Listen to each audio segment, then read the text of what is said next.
ओम नमः शिवाय। तो आज शिवरात्रि है फ्रेंड्स, तो हैप्पी शिवरात्रि आप सभी को।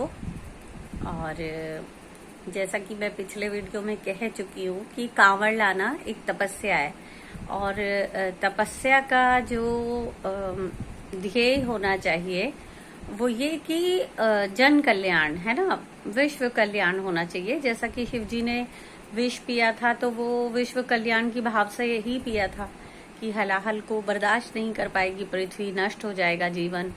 तो इसलिए उन्होंने ग्रहण किया और कंठ में धारण किया, क्योंकि वो ही इस योग्य थे।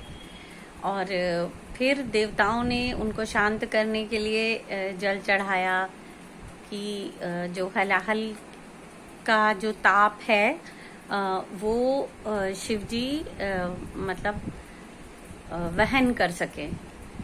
तो इसी को याद करते हुए हम अभी तक जो है रुद्राभिषेक करते हैं और पवित्र नदियों का जल लाके शिवरात्रि के दिन चढ़ाया जाता है अपने अपने मंदिरों में।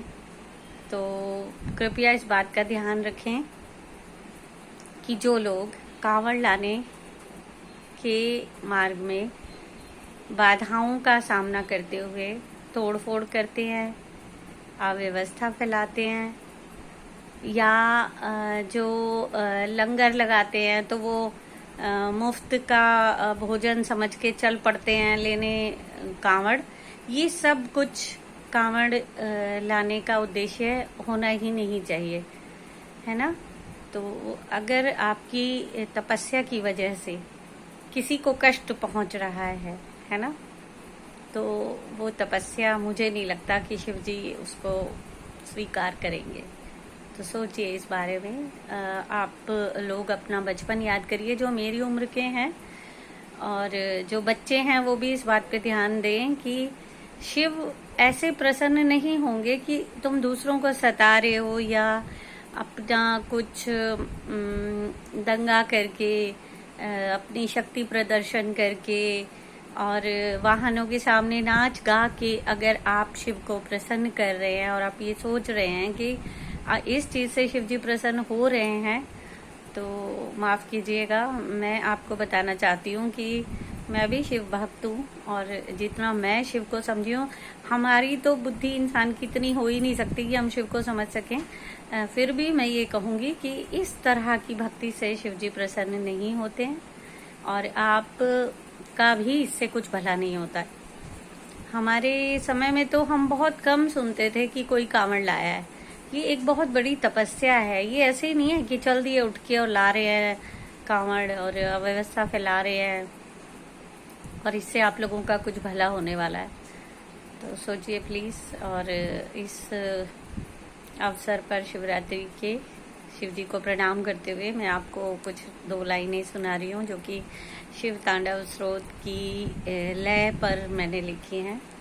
तो वो इस तरह है कि महादेव शिव सदा सभी को ही प्रिय रहे, भोलेनाथ शंभु इनको रुद्र भी सभी कहें, मन के पवित्र भाव से ही रीझ जाते शंकरा, पशुपति नाथ देव ही में सदा रहे, ही में सदा रहे, ही में सदा रहे।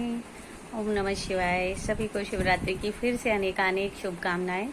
और शिव भक्ति जो है वो एक सिंबॉलिक चीज़ भी है, तो इस प्रतीक को समझें आप कि सबसे बड़ी जो भाव होना चाहिए शिव भक्ति में वो त्याग की भावना का होना चाहिए, ना कि अपने शक्ति प्रदर्शन का, है ना।